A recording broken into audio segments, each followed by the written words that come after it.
Hi, welcome back. I've got a few questions lined up that you have asked in response to my latest video. And my plan is to let you guys ask some questions, and then in the next video I will answer those questions. And I will answer them in this video.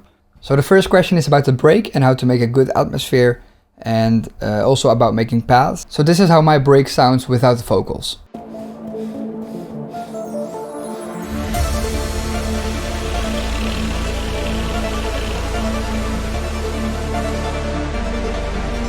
And there are kind of three main elements in it. First one is the bass, the second one is the arpeggio, and the third one are the paths themselves.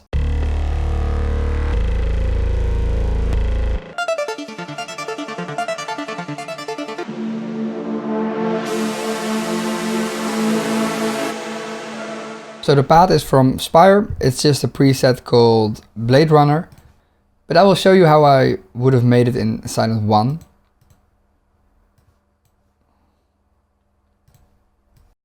So the key thing to a pad is probably the attack, the release, the reverb, and also the cutoff, a high cut on the sound. And I will show you. We begin with an init preset, and then we just copy the MIDI over here so we can hear what's happening. We'll add the attack, add the release. We will also just increase the voices and add some detune to it.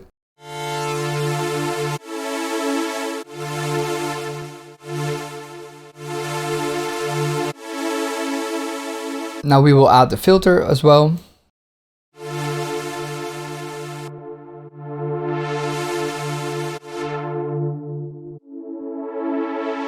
And then I will also add a reverb. I will just use a stock reverb from Ableton.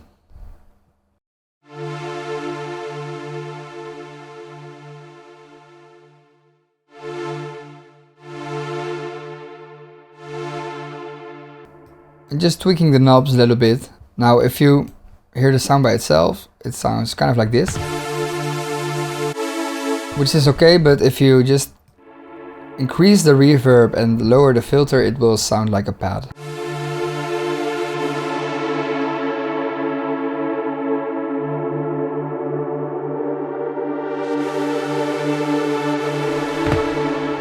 And just like that. So the second thing is the arpeggio. And I will recreate that as well, also using Sound 1. The thing with Ableton is you can make an arpeggio with a MIDI effect. So what it does is the MIDI effect reads the MIDI, then it changes the MIDI in its own way, and then it sends it to the VST. So everything that happens in the effect happens before the plugin is even playing itself, which makes it very easy to make arpeggios and to automate arpeggios. For instance, what I did in this track, I automated the rate of the arpeggio.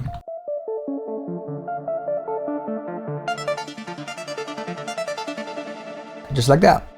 And the sound on itself sounds like this. It is just a plug from June. And this shouldn't also be too hard to make, so I added the Silent 1. I will also initialize this one, maybe copy the MIDI as well. So we just want to shorten the decay time. And then add a filter to give it that plucky sound.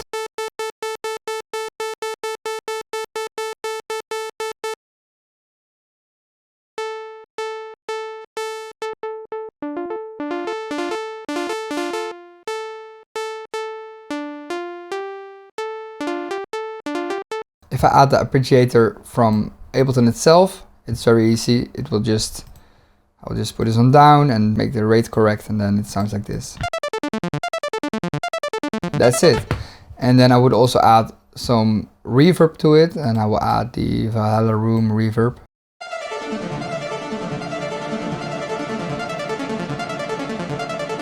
And what I would also do is I would add a low cut EQ.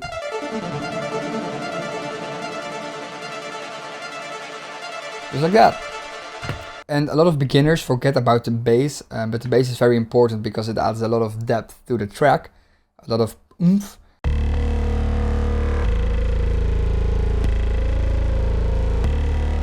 It's just a sub layer with a bass from Spire and another one.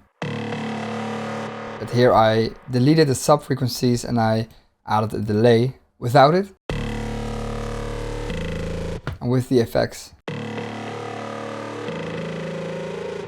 If you play the whole thing without the basses and without the vocal, it would sound like this.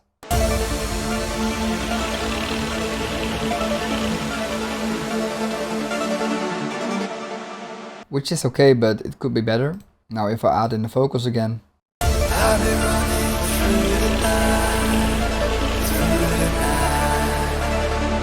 Before I forget, one thing I also added to fill up the mids are these two instances, which starts a little bit later, and this one also starts later in the climax. So the next question is how to make the lead take the whole spectrum without making it too messy. And he refers to this part of the track.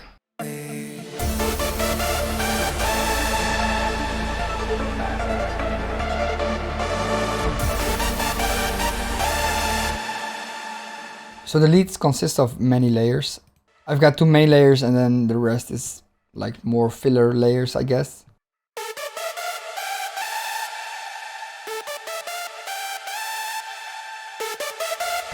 These make up the sound and then the rest is just other things.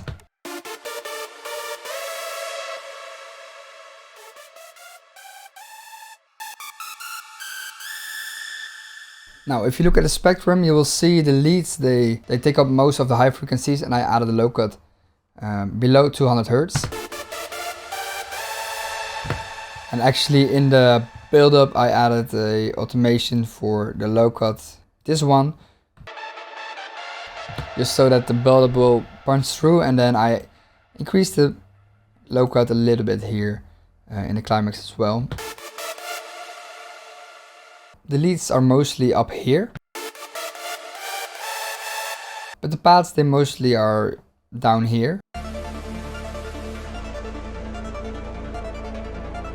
And especially in the climax, the pads fill up less space. So when you add the leads to that, it fills up the whole spectrum. So I don't really see it as the leads on top of the rest, but more like we've got the leads and the rest supports it. So I would not increase the volume of the pads if you could not hear the leads anymore. So when you're mixing the leads, you should mostly trust your ears. But I think 1 year ago someone pointed out that the frequencies in my tracks are really loud at 4K. It basically sounded like this. And now I wanted to go in a straight line. Not really horizontal, but almost.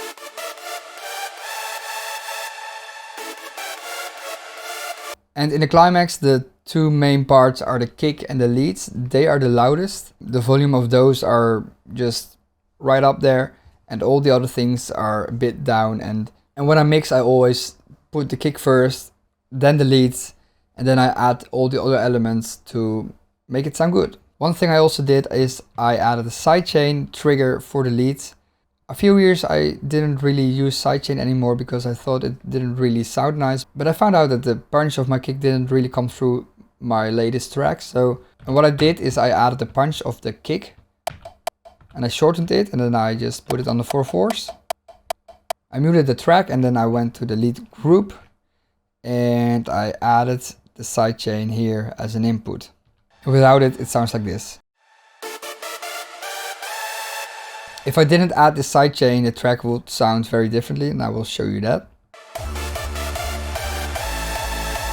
And as you hear, it's fighting for that initial punch. So if I just add this and if I just add the kickstart on this track,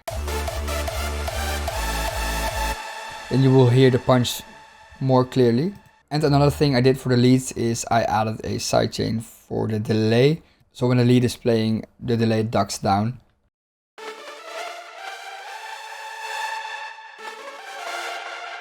And that also gives a little bit room to the lead itself to come forward. So those are the leads. So the last question is about how I made the screech in the second part beneath the melody.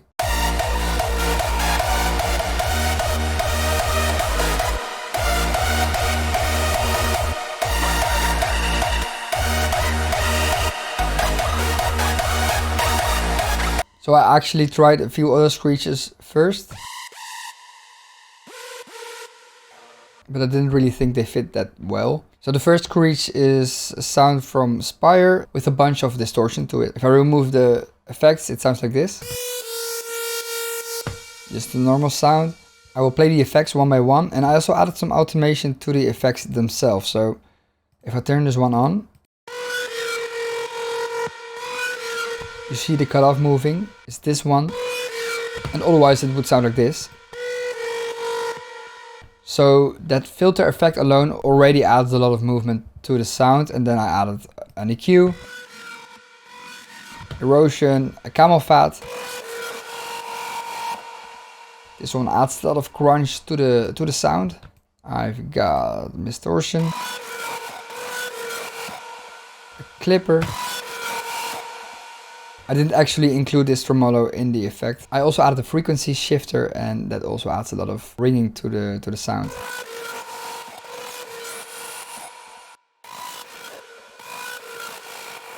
And the last EQ just to make the sound fit with the other sounds. And then I've got another screech, which sounds like this.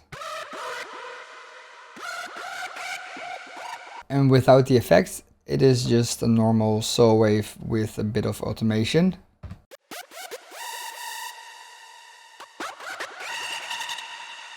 Again, I automated the cutoff, so it sounds like this.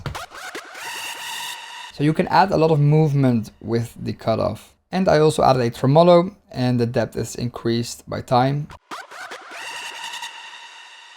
And right here, I also changed the frequency of the tremolo.